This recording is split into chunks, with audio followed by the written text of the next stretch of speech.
Hello and welcome everybody. Thanks for coming out.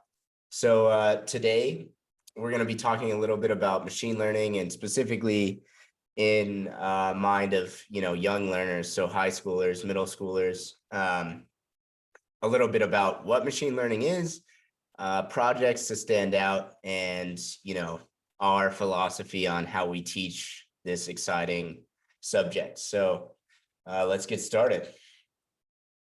So a little bit about me. My name's Kai Middlebrook. I'm the director of machine learning at Breakout Mentors. I'm also a data engineer and data scientist at Referral Exchange, which is a real estate technology company.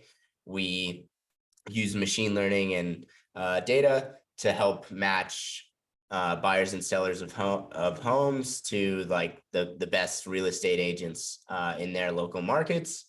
I'm the founder of Music AI, which is a music discovery platform that helps record labels discover emerging artists that have high hit potential and helps artists get signed. And then I'm also the co-creator of Heart Bioportal, which is the largest cardiovascular disease genetics data platform in the world, and is free to researchers. So it's a little bit about me, but let's get into the good stuff. So machine learning, that's the topic of the presentation today. What is it? First, let's acknowledge how ubiquitous it is. Machine learning is pretty much everywhere in all of our products and things that we touch every day. It's in things like, autonomous driving, so like self-driving cars. It's very prevalent in the healthcare industry now for things like diagnosing illnesses and helping doctors with things like that. It's common in your email, so for spam detection and helping keep your email a little clean. It's very popular in finance for optimizing trading and portfolio management. You see it in Google Maps and weather. Uber uses it for determining how long your ride times are going to be and things like that. It's in robotics, so things like if you tuned into the recent Tesla presentation that they had, or Boston Dynamics, if you've seen any of their robots, they heavily use machine learning, and et cetera, et cetera. So it's all over the place. It's in a lot of industries, and it's only going to become more and more prevalent. So there's clearly, a high utility there and very useful. But what is machine learning, right? It's everywhere, but what really does machine learning do? What is it? What's the core of it? So a pioneer in machine learning, Arthur L. Samuel, he defined it basically as machine learning is a way to give a computer the ability to learn without a human explicitly telling it what to do. So we're going to dive into what that really looks like. And we'll go by starting with what is, traditional programming. So traditional programming, really the goal is you have a task with data, and we symbolize that here with this little diagram here.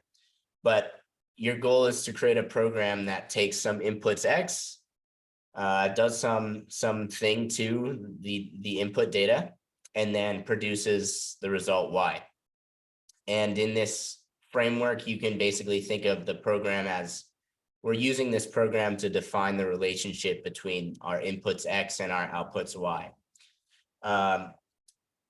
So now putting our data science hats on and thinking about it from a machine learning perspective, what do we do? So given a similar task in data, in machine learning, what you'll do, the key difference is displayed in this diagram. But basically, instead of defining a program, we're going to define a model which learns the ideal program. So how I summarize it is we define a model here that takes in our inputs X, and then this additional thing, the Greek letter theta here, but we'll just refer to that as parameters. So it takes our inputs X and parameters into this model, and then it produces our Y. And then we're going to measure that against some known correct answer, and then iteratively improve our model so that it produces the optimal program. So in summary, machine learning, what we're doing is we're defining a model, and that's going to learn the optimal relationship between our inputs X and our outputs Y. So one useful way of kind of understanding why this is such a big paradigm shift in programming is through working through an example. We really like to do that at Breakout Mentors. So the problem we're going to work through is we've been approached by a big time movie studio, and they want our help to decide how much to spend on a new movie project. So our challenge is to write a program that tells the studio how much revenue a movie might make based on the budget that they spend. So here we can see we've got a small data set with four data points. We've got historical data on budgets and how much revenue that generated. We've plotted that, and we can see, it looks like there might be some clear relationship between the data. And we're thinking in a traditional programming perspective, right? So we've got our inputs X. We need to define this program f of X that gives us our outputs Y. So we take a look at our plotted data, and we see that we could probably define it with a line. So if we remember from our early high school math classes, the equation for for a line is y equals mx plus b. So what we need to figure out in our program, we have our x, we know our x, right? That's our budget. In our program, we need to figure out this m and b value. And, I'll spare the nitty gritty details of how we might go about that by hand.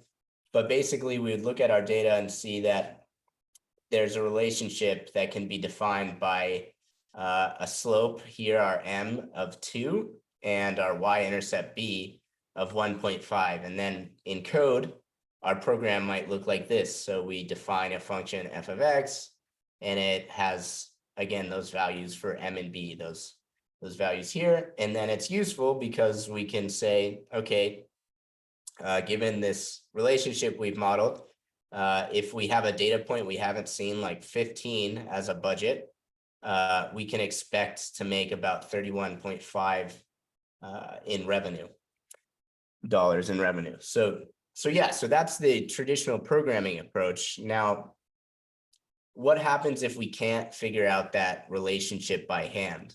This is where, in real world data, it looks a lot more messy. There's generally a lot more data points, and it's not as clean as what we just saw in the toy example. So what do? Traditional programming is not, the ideal solution here. This is where machine learning really has its strength. So putting our data science hats on, thinking in that machine learning perspective, applying that here, what we're going to have is, again, like I said, we're going to have similar X input, but then instead of a program, we're going to have our model that we're going to define f of X with this additional parameter theta, and then Y. So again, we take a look at our data, and we see, we could probably define a line that's pretty good at estimating the actual values. We know it's not going to be perfect, but it's going to be pretty good, and that's very useful. So pretty good is generally very useful in industry. So here we have our m and b. This is the two values that in the previous example we figured out by hand. Now with machine learning, what we're going to do is actually just figure that out. We're going to let the computer figure that out for us. using this machine learning approach. So the parameters are going to be M and B, and we're going to use this using basically referencing this diagram. We're going to use this type of approach where we have this loop here where we take in our X and our parameters, feed it to our model. Our model is going to produce our Y, and then it's going to give us some value, and we're going to measure it using some performance function. And then we're going to update our parameters until we get the ideal result. So what does this look like in code? It's just a few additional steps compared to what we did with the traditional programming approach. So we're going to define our model, like I said earlier, which is going to take in X, and then it's going to take in our two parameters, and we're defining it as a line. So it's going to be mx plus b here. And then we're going to process our data, the historical data we have here, to learn a relationship and extract the X and Y values. Then we're going to have this function that trains our model and figures out the ideal parameters for M and B. Now, we're not going to go into detail on what this learn function looks like under the hood right now, but we're just going to keep inside of this paradigm here. So we have our M and our B, which is learned. And what we can see is it actually ends up being 2 and 1.5, just like in our previous example with only 4 data points. And then we can use this, again, just like in our previous example, we can use it to figure out the value of an unknown budget data point. So in this case, we're going to say we wanted to know what 15 is, and that's going to be 31.5. So hard-coded, this is what it looked like, but we had to figure out the relationship by hand. And as you can see with this many data points, that would be quite tedious and hard. And then with the machine learning approach, we let the computer do all the heavy computations and figure out that relationship, the optimal relationship for us, and it's still very accurate. So cool. So summarizing really quick, what is machine learning, right? So it's just like regular programming. It's a way to get a computer to complete a specific task. The key difference is instead of defining the input-output relationship by hand, like we did in traditional programming, we're going to define a model that's going to learn the relationship from our data. So again, main idea to kind of take away for what is machine learning is, and like when is it useful, is when you can't find the pattern in the data by hand on your own, it's very useful to use machine learning to do it for you. And oftentimes machine learning will come up with a better relationship than you might by hand. And these are the two kind of paradigms that we use described in these two diagrams here. So cool. That was kind of like the most abstract, simple, drilled down example of what machine learning is. And you might be thinking, a little bit about, well, does it scale, right? So can it use more complex data? Absolutely. In the example we used earlier, we used linear data, but can it learn relationships in non-linear data? Absolutely, it's fantastic. That's one of its most powerful assets, is that it can model non-linear relationships, unlike traditional approaches.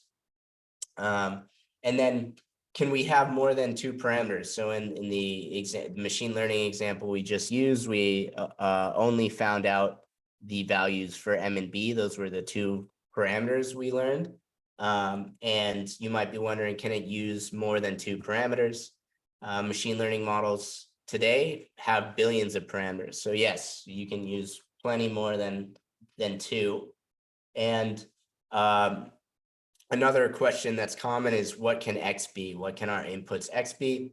And that's another really incredible thing about machine learning. It can be almost anything. So we can use really complex data that is hard for computers. It's hard to describe to computers, but humans tend to pick up very well. It's like abstract data. So like images, video frames, things like that, and text, and then also sound, so audio. Machine learning is really good at picking out patterns and relationships and understanding the relationships in these types of data. So machine learning is very powerful. But the challenge is how do you learn it? And you know, how do you learn it if you're a young learner, which is very hard. And why is it very hard for young learners to pick up machine learning skills? Well, there's three main reasons that I'll summarize. Basically, most of the traditional machine learning curriculum is very focused on theory and math intensive. So a lot of times, this is beyond the scope of most young learners' current math abilities. And then it can be very overwhelming. So they focus too much on theory, and it's very math intensive when it doesn't need to be. It's always helpful to learn more and more of the math, and we certainly encourage it at Breakout Mentors, but you don't need to be, Albert Einstein to be able to harness the power of machine learning and build really awesome machine learning applications.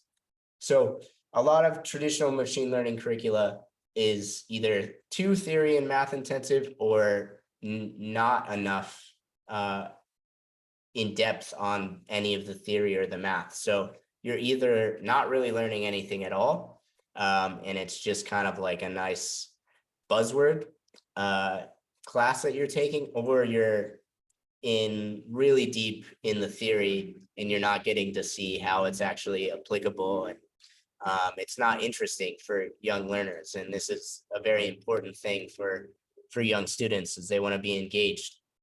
Another thing is, related to number one, but learn everything before doing anything. So you see this big stack of machine learning books here. It's very common in these curricula where you're sitting through 2-hour lectures and then reading through a chapter, and you could spend 10 hours just reading and going through a lecture before you even touch any code. And sometimes you don't even touch code or build anything. And that's, really bad for retention at any age, but especially younger kids. I'm sure you parents out there definitely can relate to trying to get your kid to sit down and focus for 45 minutes is definitely a challenge. So, and then number three is one that's often overlooked. Machine learning requires a lot of computing power and data. And a lot of the machine learning curricula doesn't really focus on enabling students to harness that in any way that's accessible. And that's a big barrier, because, you can't really do anything in practice without having access to compute and data resources. So how do we kind of approach teaching machine learning at Breakout Mentors to middle and high school students? So we really focus on a hands-on interactive learning approach where it's very project-based and personalized.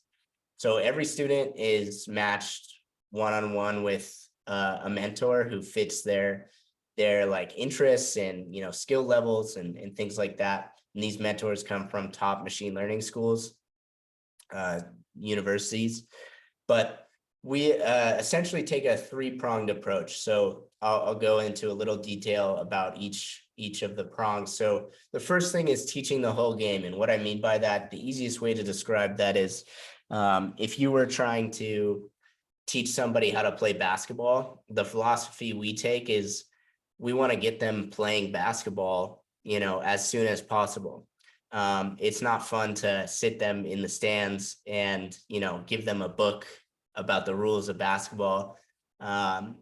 They'll learn better generally by either watching a basketball game or ideally getting in and just dribbling a ball, shooting it around, playing around a little bit, and then gradually you're building up skills. You're teaching them the skills and the theories and the rules of the game. So we take kind of a similar approach to how we teach machine learning at Breakout Mentors. We really try to get you immersed right away.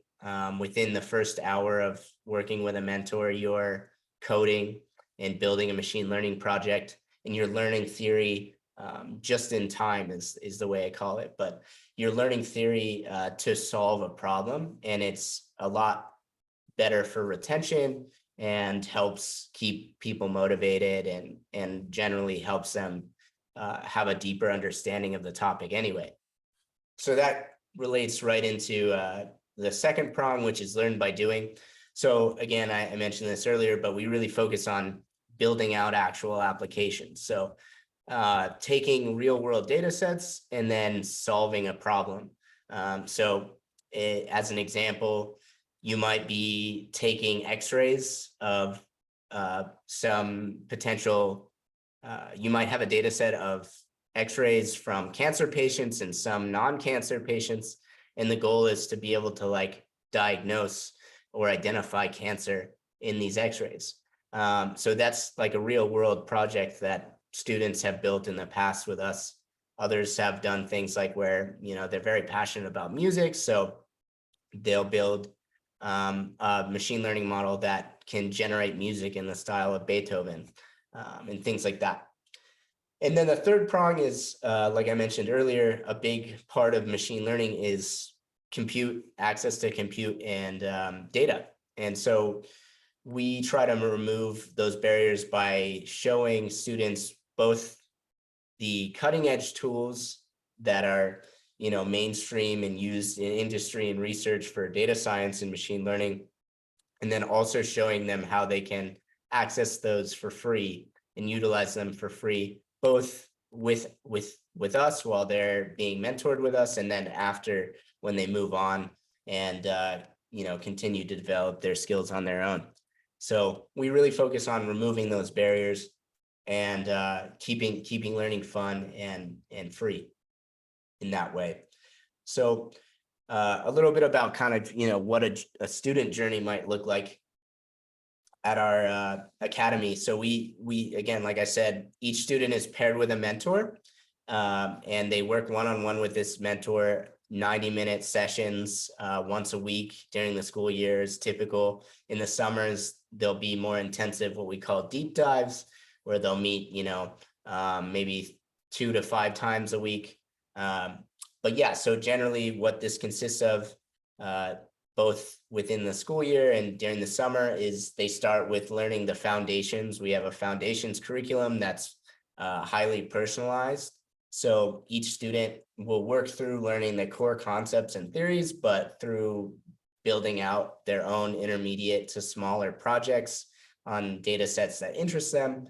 And that generally takes, about 15 to 20 hours, give or take.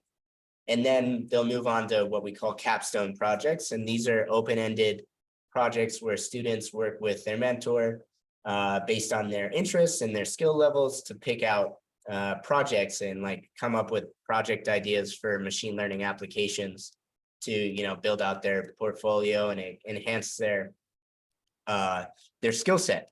So in these capstone projects, like we have some bullet points here, but I'll just talk really briefly about one or two of them. Previous students have been interested in health. So one student built like a machine learning app that could detect heart attacks early, or like predict if you were highly likely to have a heart attack due to, some of your health data.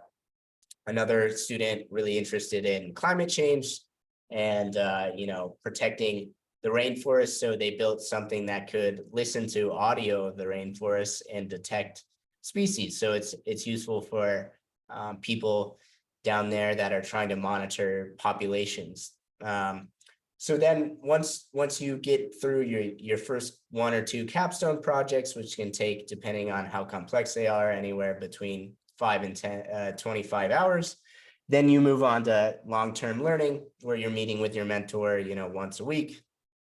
Again, during the school year, most students just generally meet once a week anyway, but we go into the long-term learning phase where you're working on just gradually more complex more advanced algorithms, more advanced projects, but continuing to build out that capstone project portfolio. So, all that is kind of abstract. It's useful to kind of look at two example students that we had this summer. So the first student is Jace. Jace is an 8th grader who's been coding seriously for 1 year. Their coding experience, they have some Scratch drag and drop programming experience. Last year, they started that. They did some boot camps to learn JavaScript, and then they recently completed a 3-month Python course that was taught through their after school program. In terms of math experience that Jace had, she came in scoring really well in the 8th grade entrance math exams. So she'll be taking the advanced math class for 8th graders this year. And then she had no prior, machine learning experience, but she had heard about it through her Python course and was kind of interested and wanted to try it out. And her interests were math and writing.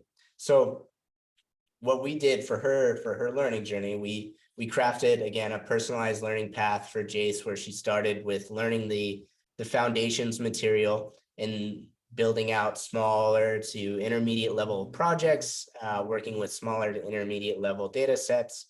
And this took about 12 sessions, so 12 90-minute sessions, meeting with her mentor one-on-one to complete this foundations curriculum. And then she capped out her summer by building an automatic hand-digit recognition app for recognizing characters on bank checks. So, something useful, applicable, and has ties to her interests in math and writing. And, so for students like Jace, we really try to focus, especially, these younger 8th graders or middle schoolers in general, we try to focus on developing a deep understanding of the fundamentals while building out fun, small to intermediate level projects that leave them motivated to continue to advance their skills and excited to keep learning and growing their skill set. Again, gradually moving on to more advanced projects. Our second student is Dylan. This is more of an advanced student, an 11th grader who completed APCSA. They've been coding since 8th grade. They've taken APCSA and P. They're comfortable coding in object-oriented languages like Java and Python. And they've built, intermediate to advanced coding projects like Pac-Man and Space Invaders. Their math experience last year, they completed pre-calculus, and this year they're going to be taking AP calculus. They have some prior machine learning experience. They've taken a few weekend courses and boot camps, some online stuff. And they're interested, Dylan was interested in furthering his understanding in machine learning and being able to build, more impressive projects, more complex projects, and doing so from scratch. Dylan had an interest in psychology and the brain and was really passionate about applying machine learning to help people live better, happier lives. So we crafted a learning program that was, tailored to him. And that first consisted of what we do with most of our students, reviewing the foundation material. So taking them through our foundation material curriculum. And this took about 8 sessions. He's building out intermediate level projects while meeting with his mentor. Again, this is personalized to him. So each student who does the foundations, they learn core concepts, but the data that they use to learn each core concept is specific to their interests. And then after he completed the foundations, we worked together with him to develop a capstone project that integrated his passion for psychology with machine learning. And the project he ended up building was a machine learning app that could extract emotional sentiment from tweets on Twitter and classify the emotional character expressed in each tweet. So whether the emotional character was, happy, sad, angry, mad, et cetera, et cetera. And this took about 7 sessions to complete with his mentor because he had previous coding experience, strong coding knowledge, and strong knowledge of the machine learning foundations after completing the foundations curriculum portion. So for students like Dylan, who are maybe a little bit more advanced, we really focus on developing projects from scratch with them, learning more complex algorithms and like being able to think about systems design, because more complex machine learning apps require more of this systems design and algorithmic thinking and perspective. And then we focus on helping them apply what they learn to topics that are interesting to them and they're passionate about, so that they can help develop, a project portfolio that they can show off for internships or college applications. So in terms of student success, previous students who have gone through our program have competed and earned awards in state and international data science competitions and science fairs. We've had students who've built out applications that they show off for college applications, and also who use them to help land internships in the field really early on by showcasing, their portfolio, their body of work, which is really exciting. So just real quickly, I know I want to try to I'm conscious of everybody's time. We'll talk a little bit about, some middle school and high school machine learning projects that are within reach and definitely doable across a few areas. I'll breeze through this kind of quick. But yeah, so the first area is in like biology, medicine, and mental health. A lot of students have interests or passions in this area, and there's tons of projects, it's really up to your imagination and the data that you can get. And through our program, we show students how to find data sets that are publicly accessible and, that they can access to build out these complex models for things like cancer detection or predicting risk factors for certain diseases and sentiment. So like emotional health, all this stuff. So very popular area, all within reach for younger students. Finance and business, another popular one among students. So doing things like, credit risk, predicting stock returns, conversion rates of customers. These are all within reach projects for students and have, very clear value add if you were trying to beef up a portfolio for internships or wanted to showcase as somebody who's wanting to go into finance in college, wanted to showcase their passion for that and how they're working towards that already. And then another one, a big one that we all definitely need to be aware of is climate change and sustainability, the environment. So popular projects that students have done in the past is forecasting water usage and like water surge usage and things like that, predicting forest fires from satellite imagery, detecting crop disease, and like I said earlier, I mentioned like tracking animal migrations.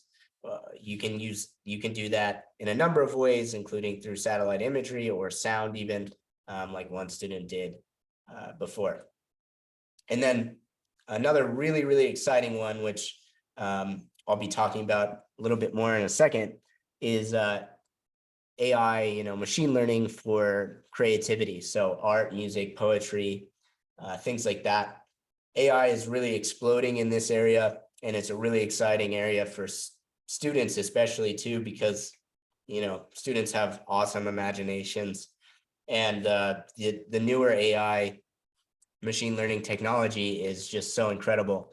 So things like generating music lyrics in the style of your favorite singer, or converting a photo into a specific, artist style. So here we can see like we have Starry Night and Stanford's campus here merged together using AI. Here's a picture that was generated just off of a text description of astronauts playing basketball on the moon. And then here's another one where, the text prompt is Paradise Cosmic Beach, goes through this model, this machine learning model called Stable Diffusion, and then outputs this amazing picture completely, from scratch using this machine learning model. So there's a ton of exciting creativity and expression things that are now becoming possible with AI, and it's really, we're just entering that new era. And in fact, I will be in 2 weeks on October 19th, I will be holding another free webinar talking a little bit about how to and showcasing how to use these new machine learning models to generate cool AI art and things like that. So feel free to join in and I'll show a link. But yeah, that's pretty much a summary. So we covered what machine learning is, the challenges of learning it for younger students, how we approach it, and then projects that are within reach for young students. So if any of this was interesting, and I'll open it up for questions, but before I do, if anything was interesting or you wanted to get in touch, feel free to sign up for a phone call with me through this link here. It's a quick 15-minute phone call. We can discuss, where your student's at and what you're hoping and if it's the right fit. And then again, I briefly mentioned that on the 19th of October, I'll be doing another free ML webinar to learn how to use text to image and audio video tools to make amazing projects.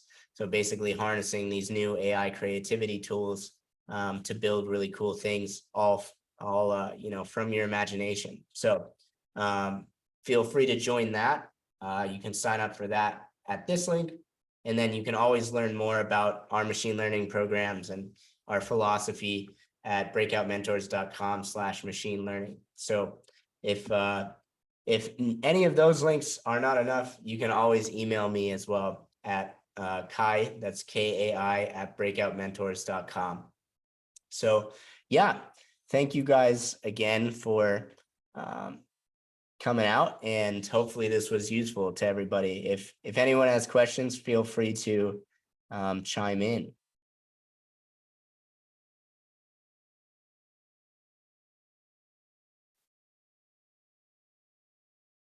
You're welcome, Terry. Thanks.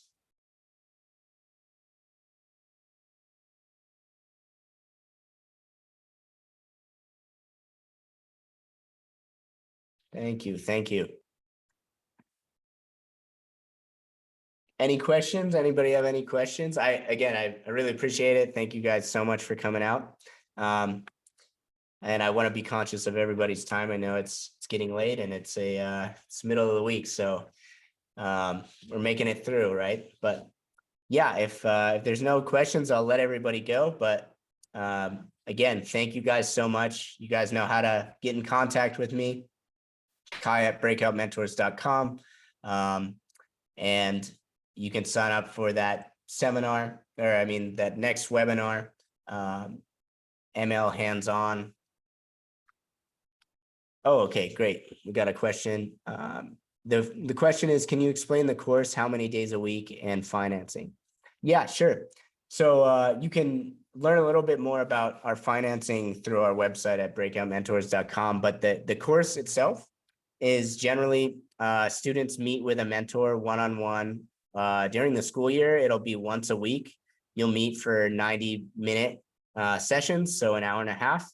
And the mentor and your student, will pick out a schedule that works for you. So it's very flexible. If your student is only available on Saturdays at 1 p.m., then generally the mentor is available those times as well. And so you guys will meet at 1 p.m. for 90-minute sessions once a week. And we have different packages. So we have packages where you sign up for 3 sessions per month, 4 sessions per month, 6 sessions per month, depending on how much you want. And you go month to month on these session packages. And generally students will stick with their mentor for 6 months to a year. But you're always welcome to stay shorter or longer depending on your needs. And again, scheduling is very flexible. So depending on whatever your students' availability is during the week or weekends, you'll set that up with your mentor, and we try to make sure that that's flexible. So if you're completely new to machine learning, you'll go through our foundations curriculum with a mentor. And if you're not new to machine learning, but want to continue your knowledge, you'll probably review the foundations curriculum briefly and then move on directly to projects with your mentor and meeting, once a week. And how much does it cost? Like I said, packages are online on our website at breakoutmentors.com. There's a range of them, but anything from, I think, $295 per month to, depending on the package size you get, to $600 per month, depending on how many sessions you want to meet with your mentor and things like that. Another question, so are there like family plans? Can kids in 5th, 6th grade sign up? Are there adult offers for adults, like a parent to learn with the child? All great questions. Let's try to unpack that. So family plans, so in terms of, I guess it depends on what the definition of family plan is here. If that means kid and parent, I'm sure we could definitely, arrange something like that, and we would talk about pricing and things like that. If you've got multiple kids that are interested at home, we have worked with multiple students with one mentor meeting at the same time, and they'll go through a similar progression. And then if depending on how they develop, and if one student is developing faster than the other, they might separate into different meeting times and things like that. But yeah, we do have worked with students like that in the past. And again, if the parents is also interested, I'm sure we could figure something out like that and work out pricing structure that's similar to what we have now. So yeah, hopefully that answers everybody's questions. Great. Thank you guys so much. I'll let you guys go. But again, thank you so much for coming out. Hopefully this was helpful, and have a fantastic rest of your Wednesday night.